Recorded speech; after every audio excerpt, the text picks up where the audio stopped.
오늘 말씀의 제목은 형식적 종교 생활의 헛됨, 형식적 종교 생활의 헛됨이라는 제목입니다. 사람이 살아가면서 가장 중요한 일은 하나님을 알고 또 하나님을 예배하고 섬기는 것입니다. 적어도 사람이 하나님을 알고 하나님을 섬기는 요 기본적인 것만 잘 한다고 해도 그는 죄 짓지 않고 인생을 그저 평탄하고 무난하게 살아갈 수가 있을 것입니다. 거기서 좀 더 나아가가지고 하나님을 알고 또 어려운 일을 만났을 때에 하나님을 의지하고 기도하고 주님의 뜻을 찾는 이런 신앙을 하면서 일평생 하나님을 순종한다고 하면 아마도 그 사람은 세상의 그 어떤 사람보다도 가장 행복한 삶을 사는 그런 사람이라고 할 수가 있을 것입니다. 자, 이렇게 신앙생활하는 사람, 우리는 그를 보고 신앙생활이라, 그런 삶을 신앙생활이라고 부를 수 있을 것입니다. 그러나 반대로 만일 그 신앙생활이 점점 변질이 되고 겉으로는 하나님을 섬기는 것처럼 보이면서도 또 하나님께 성전에 나와서 제사를 드리는 것처럼 하면서도 그 예배가, 그 신앙생활이 그 껍데기만 있고 그 알맹이가 없다고 한다면 그는 가장 악하고 가증한 사람일 것입니다. 왜 그가 악하고 가증하냐? 그가 하나님을 대해서 그런 죄를 짓기 때문에 그런 것입니다. 예배를 소홀히 여기고 예배를 겉으로는 잘 드리는 것처럼 보이면서도 실상은 그 껍데기만 드리고 알맹이는 없는 이런 생활을 하는 그것은 사람에게 죄를 짓는다기보다는 하나님께 죄를 짓는 것입니다. 그렇기 때문에 이런 사람은 이제 최고로 불행한 이런 사람이라고 할 수 있을 것이고, 그런 생활, 그것을 우리는 종교생활, 아까의 신앙생활과는 다른 것입니다. 그리고 그 앞에 형식적인이라는 말을 붙여서 형식적 신앙생활이라고 말할 수가 있을 것입니다. 우리 오늘 새벽 예배 시간에 사내들인 공회에서 대제사장, 장로 이런 사람들이 예수님을 붙잡아다 놓고 예수님을 신문하는 내용에 대해서 배웠습니다. 유다 사회의 최고의 종교 지도자들로서 그들은 사내들인 공회원이었는데 그들은 하나님을 섬긴다고 하면서 하나님의 이름으로 하나님이신 예수님을 이제 신문하고 자기들의 마음에 맞지 않는다고 해서 그 예수님을 여러 가지로 핍박하고 결국은 진리의 말씀을 꼬투리 잡아가지고 사형을 언도하는 이런 죄를 저질렀습니다. 자, 예수님 당시의 대제사장 장로들, 이런 사람들은 그 여느 죄보다는 더 극악무도한 그런 죄인이었고 결국은 하나님을 대하여 죄를 지은 이런 그 악한 사람들이었습니다. 그들이 왜 그렇게 되어졌는가? 아마 그들도 처음 하나님을 섬길 때는 조심조심해서 하나님을 잘 섬기려는 이런 마음으로 했을지 모르지만 시간이 점점 흘러가면서 같은 일을 반복하다가 보면 그 알맹이는 없어지고 껍데기만 있는 이런 형식적으로 신앙이 변질되어져 갔습니다. 자, 이것이 이 종교성을 갖고 있는 인간들의 일반적인 특징이라고 할 수가 있습니다. 꼭 이 기독교나 유대교나 거기뿐만 아니라 사람들은 어느 한 가지 일에 차차 익숙해지게 되면 처음에는 긴장하고 잘하려고 하다가도 그 뒤로는 늘 습관적으로 하게 되고 결국은 그 신앙이 항상 이렇게 타락하게 될 수밖에 없는 것입니다. 구약 시대의 유대 사회가 그랬고 중세 때의 이 카톨릭이 그랬고 우리나라의 현재의 기독교가 그렇다고 볼 수도 있는 것입니다. 오늘 이 전도서를 기록한 이 전도자 솔로몬, 이 사장에서 이 인간 사회의 부조리한 면을 한탄하며 인간 사회가 얼마나 헛된 것인가 라는 것을 보면서 인간 사회에는 구원자가 없음을 한탄했습니다. 그러다가 5장에 들어와서는 이 형식적 종교 생활 역시도 우리를 궁극적으로 구원할 수 없음을 깨닫고 그 면에 대해서 한탄하는 이런 가운데 이 말씀을 기록을 한 것입니다. 자, 이거 보면 솔로몬 시대에도 이와 같이 형식적 종교 생활을 하였던 것으로 보일 수가 있습니다. 솔로몬 시대에 솔로몬의 눈으로 보기에도 그 당시의 사람들은 형식적으로 점점 변질되어져 가는 것을 보고 이렇게 성경에 이것이 참 헛되구나 라고 기록을 한 것입니다. 자, 우리도 우리의 신앙생활이 형식적으로 되지 않도록 항상 정신을 바짝 차려야 되겠는데 오늘 내용의 말씀은 무슨 어려운 진리를 우리에게 말씀하시거나 그런 거 아닙니다. 어떻게 보면 우리의 생활과 아주 밀접한 관계가 있는 이런 말씀들을 우리에게 주고 있으니까 이 말씀 가운데에서 우리는 우리의 생활을 돌아보면서 우리의 생활이 신앙생활인지 종교생활인지 하나님 보시기에 합당한 신앙생활인지 껍데기만 남아있는 형식적 종교생활인지 우리가 성도인지 교회 다니는 그런 껍데기만 있는 사람인지 자신의 모습을 살펴볼 수 있는 이 시간이 되면 좋겠습니다. 자, 우리의 신앙이 형식적으로 되지 않기 위해서는 오늘 본문에 세 가지를 지적하고 있습니다. 그 중에 첫 번째는요, 발걸음을 조심할 것입니다. 예, 발걸음을 조심할 것. 1절 우리 다 같이 합독하십니다. 1절 시작. 너는 하나님의 전으로 들어갈 때 내 발걸음을 조심하여라. 가까이 가서 듣는 것이 어리석은 자가 제사를 드리는 것보다 더 나으니 이는 그들이 악을 행하면서도 깨닫지 못하기 때문이다. 자, 하나님의 전에 들어갈 때에, 구약시대로 말하면 성전에 들어갈 때에, 또는 여러 신앙생활을 또 말할 수도 있겠죠. 지금으로 말한다고 하면 예배당에 와서 예배를 드리려고 나아올 때에 내 발걸음을 조심하여라 라고 말씀하고 있습니다. 여기 발걸음을 조심한다. 이 발걸음, 이것은 실제 예배당에 들어올 때에 우리의 발걸음을 가리킬 수도 있고, 또 다른 면으로 보면 우리의 어떤 그 마음가짐, 태도, 이런 것을 발걸음, 행위를 나타내는 이런 상징으로 표현한 것이라고 할 수 있습니다. 좀 쉽게 말한다고 하면 예배당에 들어올 때 우리는 좀 발걸음을 조심해야 됩니다. 뭐 마음가짐을 떠나서 실제로 예배당에 들어오는데 다른 사람 다 앉아서 조용하게 기도하고 있는데 그 구두 소리를 따박따박 내고 들어온다고 하면 그거 예배 그 기도 준비하는 사람들에게 큰 그 손해를 끼치는 것이죠. 저도 제 머릿속에 어떤 특정한 인물이 있어요. 아, 그 사람 특별히 수요일 날 그러더라고. 주일날은 그래도 덜 사람들이 많아서 그랬는지, 이 예배당에 올 때 그 여자한테 구두 그 하이힐을 신어가지고 그 따박따박 하는 소리가 얼마나 거슬렸는지, 근데 늘 보면 그 무신경한 것 같아요.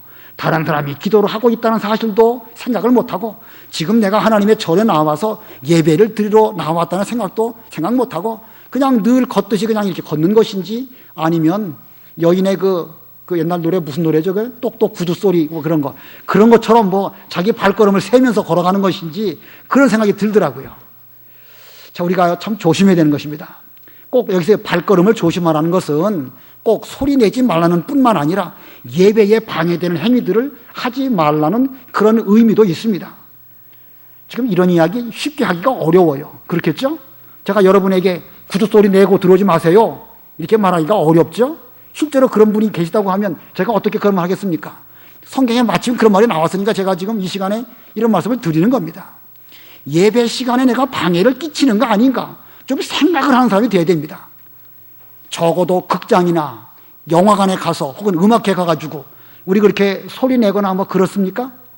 안 그러죠? 그거 뭐 얼마나 조심합니까? 다른 사람에게 폐를 끼치지 않으려고. 근데 예배 시간에는 그런 생각이 없어요.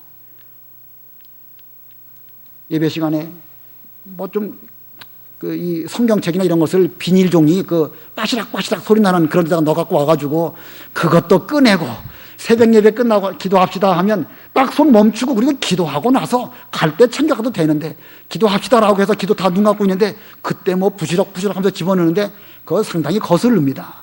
그런 거, 그 하나하나가 다시 사실은 게 교양이고 그게 인품이거든요. 그러니까 이 하나님의 전에 나아올 때에 우리는 발걸음을 조심하라 라는 말은 그 외에 여러 가지 면에서 예배 드리는데 실제로 방해가 되지 않도록 조심해야 됩니다. 예배 시간에 전화벨 소리 나는 거, 뭐 실수로 그럴 수도 있죠. 뭐 저도 그러니까. 어떤 때는요, 신학교에서 강의하다가도 제 소리가 나요. 또 예배 시간에 소리 나는 경우도 있었어요, 제 것이. 자, 뭐 남 얘기할 게 뭐 어때요, 그러다 보면. 근데 또 받는 사람도 있더라고, 또 보니까 그거를, 예배 시간에. 자, 이거 어떻게 해 좋을까요? 받으라고 해야 될까요? 받지 말라고 해야 될까요? 우리 극장에서 영화관 말고 극장, 연극하는 데에서 그런 거 받습니까? 안 받습니까? 그 상식이죠. 그런데 하물며 하나님께 예배를 드리는 그런 자리에서 전화를 받는다. 그거 좀 생각해 볼 문제입니다. 뭐 그 외에도 많아요. 그 외에도. 기도할 때 왔다 갔다 하는 거, 뭐 이런 얘기 해야 될지 말아야 될지 모르겠지만 아무튼 그런 일들이 너무 많아가지고 일일이 다 이거는 하시고 저거는 괜찮습니다. 이건 하면 안 됩니다. 말하기조차 어려운 일들이 많이 일어나고 있는데 우리는 이 말씀 앞에서 내가 하나님께 예배드리는 이 자리에 얼마나 경건한 자리인지, 구약시대로 말한다고 하면 하나님의 제사를 드리는데 방해하면 즉시 그 사람은 죽을 수도 있습니다.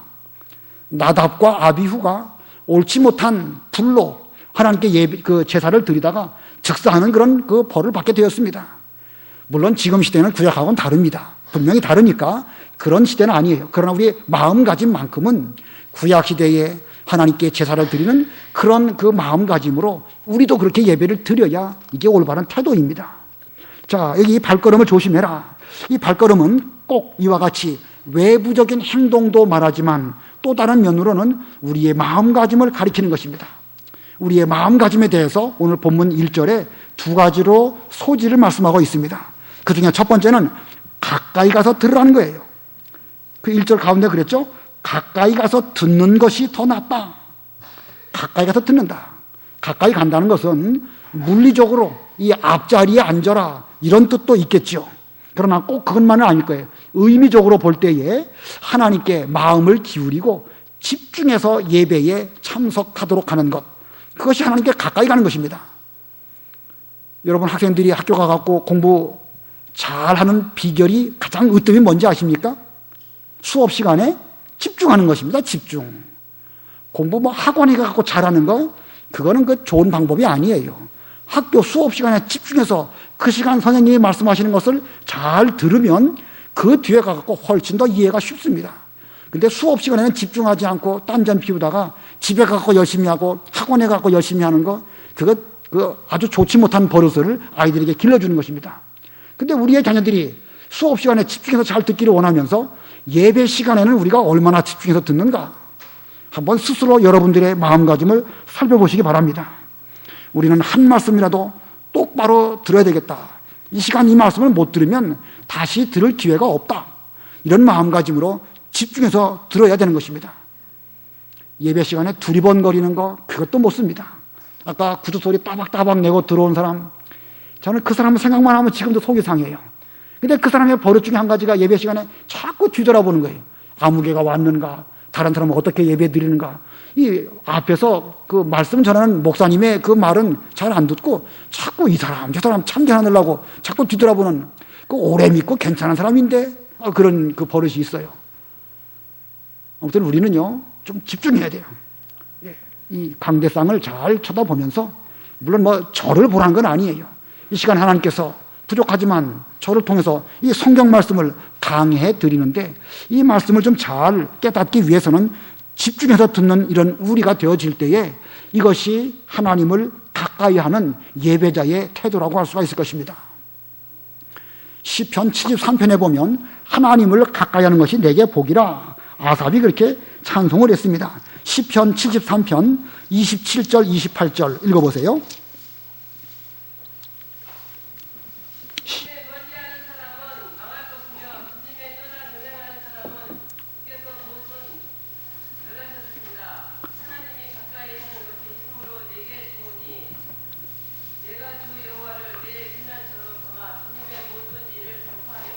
예, 주님을 멀리하는 사람은 망할 것이라고 했습니다. 그러나 반대로 하나님을 가까이 하는 사람은 참으로 내게 좋으니, 참으로 그것이 내게 복이니, 그런 뜻입니다. 이 시편 73편을 쭉 보면은요, 이 아삽이라는 사람이 시를 썼는데 자기가 세상 돌아가는 걸 보니까 악한 자가 형통한 것을 보고 자기가 깜짝 놀라고 실족할 뻔했다고 그랬어요. 세상에 어떻게 악한 자가 잘 되고 이 하나님을 잘 가까이 하는 사람이 이렇게 어려운 일을 겪는가 하고 생각했는데, 어느 날 보니까 그 악한 자가 졸지에 망하는 것을 보면서, 아, 내가 하나님을 가까이 하는 이것이야말로 최고의 복이구나. 믿지 않는 사람들이 일시적으로 잘 되는 거, 그거 부러워할 것이 아니고, 나는 내 육체가 점점 쇠약해지는 가운데 있을지라도 나는 하나님을 가까이 하는 것이야말로 최고의 복인 줄 알고 그 길을 걸어가겠습니다. 라는 결론을 이 마지막에서 내고 있습니다. 시편 73편 그 26절에 내 육체와 내 마음이 쇠잔하나 하나님은 내 마음의 반석이시고 내 영원한 몫입니다. 이걸 보면 이 아삽이라는 사람도 점점 나이가 먹어가면서 육체는 점점 쇠약해지는데 그럴지라도 더욱 하나님을 가까이 하는 것이 하나님에게 피난처가 되시는 것을 깨닫고 그것을 감사하면서 일생 동안 이 길을 걸어가려고 이런 찬송으로 시를 지었던 것입니다. 그러니까 우리 찬송 부르셨죠? 내 주를 가까이 하게 함은 십자가 짐 같은 고생이나 내 일생 소원은 늘 찬송하면서 죽게 더 나가기 원합니다. 자, 그 찬송가는 정말 찬송가 중에 찬송가예요. 너무너무 은혜로운 찬송가입니다. 우리가 이 일생 주님을 가까이 하는 것, 이거야말로 우리에게 가장 큰 복입니다. 우리의 발걸음이 형식적으로 되어서 그냥 예배 드리러 나아오는 이런 가운데 있지 말고 오늘도 주님께 가까이 나아가기 위하여 내 발걸음을 하나님의 전으로 나아갑니다. 일생 동안 이것을 나의 복으로 삼겠습니다. 이런 마음으로 주의 전에 올라오시는 여러분들이 다 되시기를 바랍니다. 그 다음에 두 번째 소지는요, 어리석은 자가 되지 말라는 거예요. 근데 어떤 어리석은 자가 되지 말라는 것이냐면 악을 행하면서도 깨닫지 못하는 어리석은 자가 되지 말라. 자, 악을 행하면서도 형식적으로 성전에 나오는 거예요. 성전에 나와가지고 형식적으로 예배를 드립니다. 그러면서 그는 악을 행합니다. 악을 행하면서도 그것이 악인지도 모르는 사람, 참으로 그 사람은 둔한 사람이고 영이 깨어있지 못한 사람이고 졸지에 멸망할 그런 사람입니다. 오래전에 제가 그 오베데돔에 받은 복 한번 오전 예배 시간에 말씀드린 적 있죠? 그때에 아비나답의 아들 우사에 대해서 말씀드렸습니다. 그 하나님의 언약궤가 아비나답이라는 집에 가서 모셔졌는데 거의 한 7, 80년 동안 그 아비나답의 집에 머물러 있었는데 그 아비나답은 자기도 그 하나님의 언약궤를 섬겼고 그의 아들 우사도 그 언약궤를 섬겼습니다. 그러다가 이제 얼마 있다가 그 언약궤를 다윗 왕이 예루살렘으로 모셔가고자 할 때에 그 소가 이끄는 새 수레에 끌고 가다가 소가 뛰니까 우사가 자기가 언약궤를 붙잡으려고 하다가 하나님이 치시니까 그는 그 자리에서 죽었습니다. 자, 그가 왜 그 언약궤를 붙잡았습니까? 하나님의 언약궤를 늘 우리 집에 있는 저 구석쟁이에 모셔둔 괴짝 정도로 생각한 것입니다. 하나님의 임재하시고 언약궤를 통하여 우리에게 계명을 주시는 이런 두려운 살아계신 하나님으로 알지 못하고 늘 있는, 그저 늘 우리 집에 있었고 내가 어렸을 때부터 있었고 지금까지 있는 그런 정도로 생각하니까 자기가 자기 힘으로 뭘 해보려고 하다가 엉겁결에 언약궤에 손을 댔다가 그는 죽게 된 것입니다. 이것은 이 형식적으로 신앙생활하는 사람이 이렇게 되기가 십상입니다. 그게 악인지도 모르고 악을 행하면서도 깨닫지 못하다가 어리석은 길로 걸어가게 되었고 결국은 많은 길로 걸어간 것입니다. 그러나 오베데돔은 비록 석 달 동안 언약궤를 모셨을지라도 그 언약궤는 곧 하나님이시요 하나님이 함께 하시는 그 임재의 상징인 줄 알고 그 앞에 나아가거나 물러갈 때에 발걸음을 조심하고 삼가하는 가운데에서 하나님을 지극정성으로 잘 섬겼기 때문에 비록 석 달 동안만 섬겼어도 하나님은 그에게 복을 주셨습니다. 얼마나 큰 대비를 이룹니까? 70, 80년을 모셨어도 형식적으로 된다고 하면 많은 길을 아들 죽는 그런 그 화를 당하는 것이고 비록 석 달을 섬겼어도 깨어있는 마음으로 하나님을 잘 섬긴다고 하면 하나님은 오베데돔의 집과 그 소유들에게 복을 주시게 된 것입니다. 근데 이런 일들이 우리도 모르는 사이에 우리 가운데 있을 수 있습니다. 제가 전에 중학교 학생들 그 반사로 가르쳤을 때에 저희 반 아이가 있었는데 그 부모님 때부터 혹은 할머니 때부터 신앙생활 잘하는 그런 아이예요. 중학교 2학년 때인 것 같은 생각이 드는데 그 뭐 엄마는 교회 가갖고 한 번도 안 빠지니까 요들도 잘 외워가고 잘 하는 줄 알아요. 근데 제가 유심히 보니까 보는 데서는 잘합니다. 그리고 제가 뭘 물어보면 대답은 잘해요. 대답을 잘할 수밖에 없는 이유가 어렸을 때부터 교회에서 생활 잘했기 때문에 제가 뭘 물어보는지 무슨 답을 해야 원하는 답인지 그걸 잘 압니다. 그러나 면전에서만 보이는 데서만 잘하고 뒤돌아서서는 아주 이 성품이 그러니까 이 앞뒤가 다른 이런 상태에 있었습니다. 그걸 보면서 얘가 병들어도 심각하게 병들었구나 이렇게 느끼는데 부모는 그걸 못 느껴요. 그렇게 말해 주어도 우리 애가 그럴 리가 없다고 이렇게 생각하는 것입니다. 우리도 잘못하면 우리의 자녀들을 그렇게 착각 가운데 생각할 수가 있는 것입니다. 우리도 부모도 그럴 수 있고 또 우리 아이들도 엉겁결에 그냥 늘 엄마나 아빠 따라서 교회 가고 늘 가던 생활이니까 그렇게 하다 보면 자기가 하는 일이 악을 행하면서도 깨닫지 못하다가 그렇게 어리석은 길로 갈 수도 있는 것입니다. 그러니까 우리는 우리의 신앙생활이 하나님 앞에서 하나님을 가까이 하는 것인가, 아니면 사람 앞에서 사람이 원하는 행동을 하고 있는 것인가, 이걸 생각해 보면서 우리가 하나님을 생각하는 신앙생활이 될지언정 사람에게 보이기 위한 형식적인 종교 활동이 되지 않도록 조심해야 될 것입니다. 그 다음에 두 번째, 이 형식적 종교생활이 되지 않으려면 입을 조심할 것입니다. 입을 조심할 것. 사람의 마음에 있는 것이 다 입으로 나오죠. 그래서 사람의 짓는 대부분의 죄들은 주로 입으로 짓는 것들이 대부분입니다. 그러니까 입, 즉 우리의 말을 조심할 것을 본문에서 말씀하고 있는데, 거기도 두 가지 소지가 있습니다. 그 중에 첫 번째는 조급한 마음으로 함부로 말하지 말 것. 조급한 마음으로 함부로 말하지 말 것.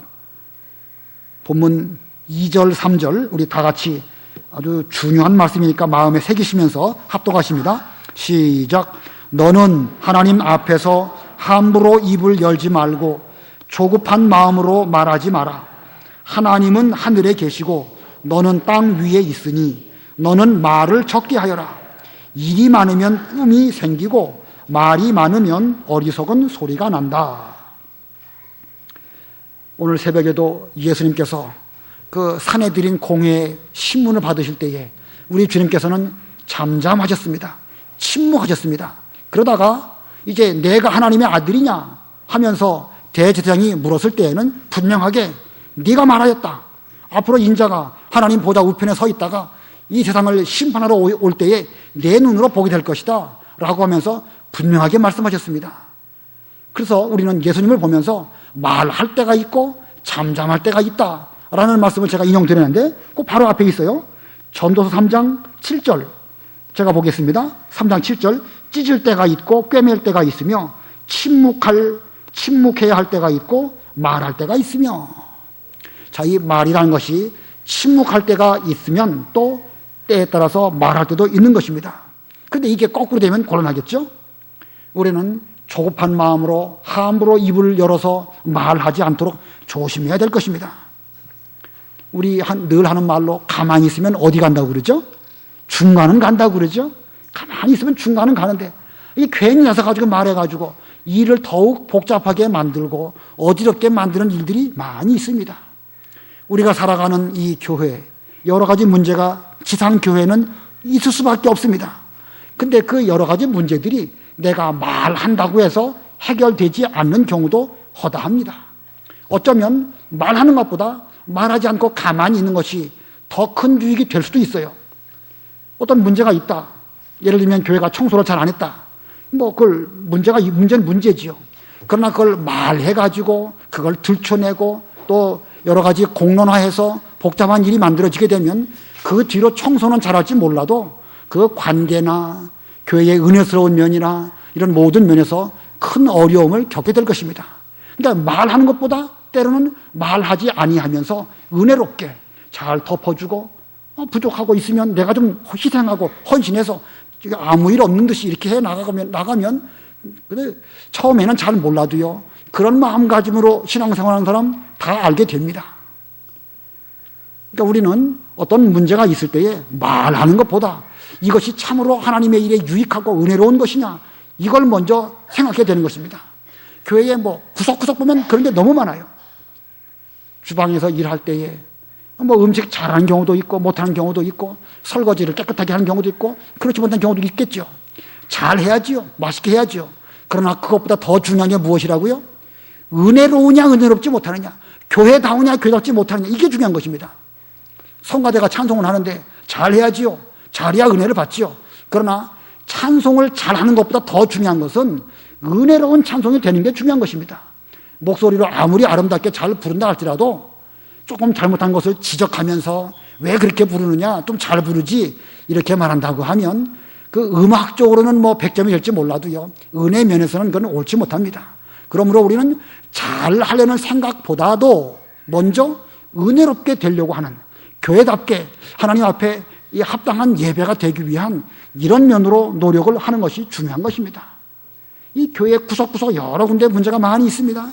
주차 문제, 차 운행하는 문제, 또 등등 여러 가지 있겠는데, 이 모든 것에서 가장 중요한 것은요, 이게 은혜로운 것이냐, 일 잘하려고 하는 것보다 은혜롭게 하는 것이 훨씬 중요한 줄 알고 우리는 은혜롭게 하도록 해야 되는 것입니다. 전에 제가 있던 교회가 어떤 건축하는 일이 있었습니다. 건축하는 일이 큰 일이죠. 근데 그런 일이 있으면은요, 복잡한 일이 많아요.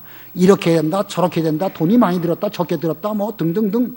이 교회가 막 분란이 일어납니다.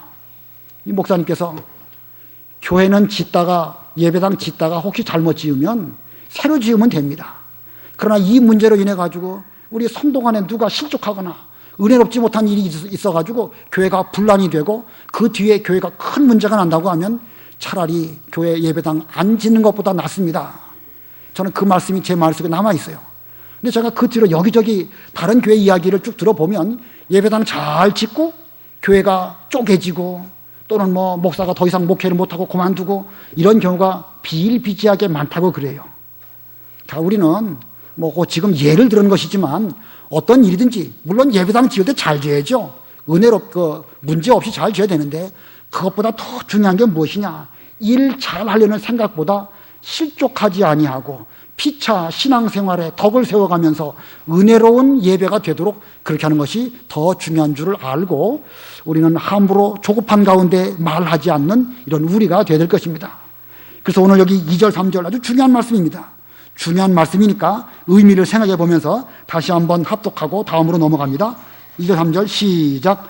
너는 하나님 앞에서 함부로 입을 열지 말고 조급한 마음으로 말하지 마라.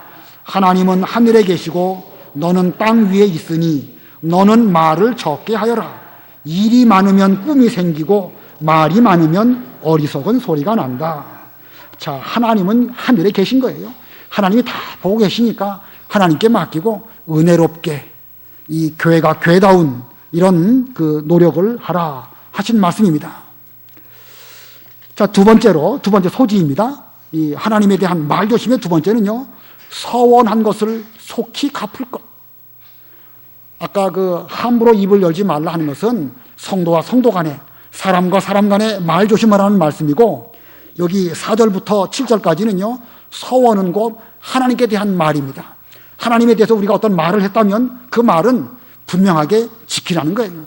지키긴 지키는데 더디하지 말고 속히 갚도록 하라 라는 말씀입니다. 4절부터 제가 보겠습니다. 내가 하나님께 서원하였으면 갚는 것을 미루지 마라. 하나님께서는 어리석은 사람들을 기뻐하지 아니하시니 너는 서원한 것을 지켜라.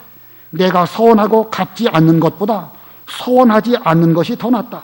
차라리 서원을 갚지 못한다고 하면 서원하지 말라는 거예요. 그래서 맹세하지 말라고 주님 말씀하셨죠. 6절에 너는 내 입으로 내 육신이 죄를 짓게 하지 말고 하나님의 사자 앞에서 서원한 것이 실수였다고 말하지 마라. 어찌하여 하나님께서 내 음성에 화를 내시고 내 손으로 한 일을 멸하시게 하려 하겠느냐. 꿈이 많으면 헛된 것이 많고 말이 많아도 그러하니 너는 하나님을 경외하여라. 자, 하나님을 제대로 경외하는 사람은 하나님 아버지 앞에 서원한 그 말, 그것을 더디 갚지 말고 반드시 갚고 그대로 준행하는 이런 사람이 되어야 된다는 것입니다. 자, 이 서원, 하나님께 한 그 말씀인데, 이 서원을 이 단어상으로는 의미가 좀 다르지만 비슷한 면이 있죠. 서원을 다른 말로 한다고 하면 맹세라고 할 수도 있을 것입니다. 우리는 하나님 아버지 앞에 서원하기도 하고 때로는 맹세하기도 합니다. 하나님께서 우리에게 하신 말씀은 그건 서원이 아니고 언약이라고 그러죠. 하나님이 우리에게 주신 말씀은 언약이고 우리가 하나님 아버지 앞에 반드시 지키겠습니다 라고 하는 말은 서원 또는 맹세 이렇게 말할 수가 있습니다. 자, 하나님께서 우리에게 언약하신 것, 그 언약하신 그 하나님의 말씀은 하나도 지켜지지 아니한 것이 없습니다. 이 언약이라는 그 히브리 말은 쪼갠다는 뜻이 있습니다. 왜 언약을 쪼갠다는 그 용어를 쓰냐면 이 고대의 이 팔레스타인 인근에서 어떤 그 두 사람이 당사자가 언약을 맺으면 짐승을 쪼개가지고 쪼갠 것을 이렇게 벌려놓고 마주보게 놓고 그리고 그 사이로 지나가면서 우리는 이 언약을 지킵니다 만약에 이 언약을 지키지 아니하면 이 짐승이 쪼개진 것처럼 우리는 죽어야 될 것입니다 라는 뜻으로 쪼갠 고기 사이로 지나가는 것입니다. 자, 하나님께서는 우리와 언약을 맺으실 때에 아담에게 언약 맺으시고 노아, 아브라함, 모세, 그 다음에 다윗, 중요한 언약들을 하나님께서 성경에 이렇게 하셨죠. 아담하고 맺은 언약, 우리는 그것을 가죽옷 언약이라고 말하고, 또 노아하고 맺은 언약, 그걸 우리는 무지개 언약이라고 말합니다. 또 아브라함하고는 무엇을 통해서 언약을 맺으셨죠? 할례를 통해서 언약을 맺으셨죠. 그리고 모세하고는 언약을 맺으셨는데 율법을 통해서, 그리고 이 안식일을 지키는 그 표징으로 주신 그런 언약을 맺었습니다. 성경에 언약이라는 단어가 여러 군데 요소에서 나오는데 제가 말씀드리는 이게 중요한 핵심이에요. 그리고 이제 다윗에게는 성전을 통해서 하나님이 언약을 주시는데, 내 아들을 통하여 앞으로 이 성전을 건축할 것인데 나는 그의 아버지가 되고 그는 나의 아들이 될 것이다, 이런 언약을 주십니다. 자, 이렇게 하나님은 이 귀중한 언약들을 구약성경에 쭉 주셨는데 하나도 어기지 아니하고 그대로 지키셨습니다. 그리고 그 언약을 철저하게 지키시기 위해서 하나님께서 직접 사람의 몸을 입고 우리 가운데 찾아오시고 당신께서 친히 십자가에 달려 죽으심으로 그 언약을 성취하신 것입니다. 죽음으로 하나님은 그 언약을 지키신 거예요. 그렇다고 한다면 우리는 하나님에게 대해서 우리가 드린 서원이나 맹세, 어떤 일이 있더라도 그것을 지켜야 그게 마땅한 것입니다. 우리의 신앙생활이 말과 행위가 일치하여야 이것이 하나님을 경외하는 자의 바른 태도인 것입니다.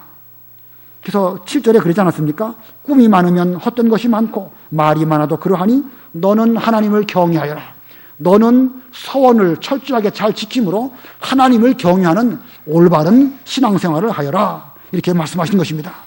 자, 그러므로 우리는 사람에게 대해서는 함부로 말을 하는 그런 사람이 되지 말고, 하나님께 대해서는 서원한 것을 더디 지키지 말고 속히 이루어드리는 그런 우리가 되어서 우리의 신앙생활이 그저 말로만 하는 형식적인 종교생활이 되지 말고 하나님 보시기에 언행일치되는 그런 성도가 되어야 할 것입니다. 그 다음에 세 번째로, 형식적 종교생활이 되지 않으려면 세 번째는 높이 계신 하나님을 생각할 것입니다. 하나님은 높이 계셔서 우리의 모든 것을 살피십니다. 높이 계신 하나님을 생각하는 사람은 우리의 신앙생활이 형식적으로 될 수가 없고 항상 그 앞에 두렵고 떨리는 마음가짐으로 신앙생활을 제대로 할 수 있을 것입니다. 본문 8절 9절 다 같이 합독하십니다. 8절 9절 시작. 만일 내가 어느 지방에서 가난한 자를 학대하고 정의와 공의를 무시하는 것을 보면 그것 때문에 놀라지 마라. 높은 자를 감시하는 더 높은 자가 있고 또 그들 위에는 더 높은 자들이 있기 때문이다. 땅의 소산물은 모든 사람을 위하여 있으니 왕도 밭의 소산을 받는다. 자, 좀 어려운 말이에요. 표현이 좀 어렵습니다. 세상에 가난한 자가 있습니다. 근데 어떤 사람이 가난한 자를 학대합니다.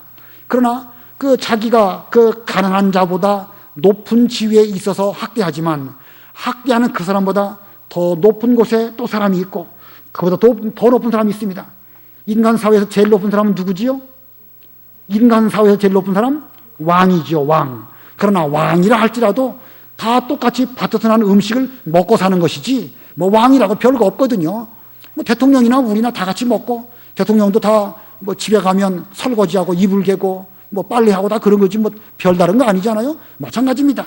세상에는 이렇게 높고 낮은 사람들이 있지만 그 높은 사람이라 할지라도 역시 그 위에는 하나님이 계신 것을 생각하는 것을 우리가 그 마음으로 느낄 때에 우리는 우리의 마음가짐을 조심해서 가난한 자 학대하지 말고, 그리고 공의를 지키고 그리고 정의를 지키는 이런 우리가 되어야 하는 것입니다. 자, 우리는 그렇게 되지 않기 위해서 우리의 행동이 가난한 자를 핍박하고 공의와 정의를 지키지 않는 이런 사람이 되지 않도록 하기 위해서는 내 위에도 위에 사람이 있고 또 그 위에 또 위에 사람이 있고 그리고 그 맨 위에는 가장 지존하신 하나님이 우리를 내려다보신다는 사실을 기억해야 될 것입니다. 혹시 여러분들이 어떤 사람이 여러분들을 핍박하고 못 살게 군다, 그럴 때에도 역시 그와 같은 생각을 한다고 하면 그 어떤 어려운 일들도 잘 감당할 수 있을 것입니다. 어떤 사람이 나를 멸시하고 학대하고 뭐 그냥 형제로 잘 대접해 주지 않고 그런다 할지라도 우리를 보시는 분은 누구시라고요? 하나님이 우리를 보고 계신다라는 생각이 우리의 머릿속에 딱 미친다고 하면 그 사람이 아무리 피박해도 문제될 게 없습니다. 그러니까 우리는 항상 우리를 살피시는, 감찰하시는 하나님을 생각해 보면서 그 하나님 아버지 앞에서 다른 사람을 대하기도 하고, 또 내가 어려운 일을 겪을 때에도 하나님을 생각하면서 잘 이길 수 있는 그런 우리가 되어야 할 것입니다. 오늘 형식적 종교 생활에 대해서 배웠습니다. 그러나 형식적인 종교 생활이라는 것이 우리가 어떤 우리에게 통보하고 오는 것이 아니고, 어느 날 이게 슬며시 우리 가운데 들어와서 나도 모르는 사이에 그런 행위를 할 수밖에 없습니다. 그렇기 때문에 우리는 나도 모르는 사이에 내가 형식적인 종교 생활을 할 수 있으니까 우리는 착각 속에 있지 않도록 조심해야 되는 것입니다. 예수님을 신문한 대제사장이나 바리새인이나 이런 사람들은요, 자기들 머릿속으로는 잘하겠노라고 하면서 결국 그 짓을 한 것입니다.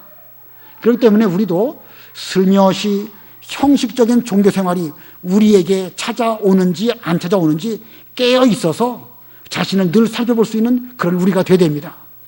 병 중에서 여러 병들이 다 무섭지만 가장 무서운 병이 무엇이냐면, 내가 느끼지 못하는 사이에 내 몸에 병이 걸려가지고 오랜 기간 동안 그것이 내 몸을 해를 끼치는 그런 것. 다시 말하면 자각 증상이 없는 그런 병이 사실 위험한 병입니다. 형식적 종교 생활, 이건 자각 증상이 없어요. 자기 스스로는 잘하는 줄 알고 있는 거예요. 그러다가 예수님을 죽이는 그런 죄를 짓기도 하는 것입니다. 예수님을 십자가에 못 박도록 한 대제사장, 서기관, 이런 사람이 그런 사람만 그런 것이 아니고, 사도 바울도 한때는 그랬죠. 사도 바울도 자기는 열심히 잘하느라고 하면서 스데반을 재판하는데 한 일익을 담당하였고, 다메섹으로 가면서 대제사장의 그 편지를 가지고 가가지고 예수 믿는 사람들을 잡아다가 감옥에 넣는 그런 그 일을 하고 말았던 것입니다. 이거 보면 누구나 다 우리들은 형식적인 종교 생활을 나도 모르게 할 수 있음을 알면서 우리는 우리의 발걸음, 즉 행동을 조심하고 우리의 입, 우리의 말을 조심하면서 항상 높이 계신 하나님을 생각할 수 있는 이런 우리들이 다 되어야 되겠습니다. 잠깐 동안 기도하시겠습니다.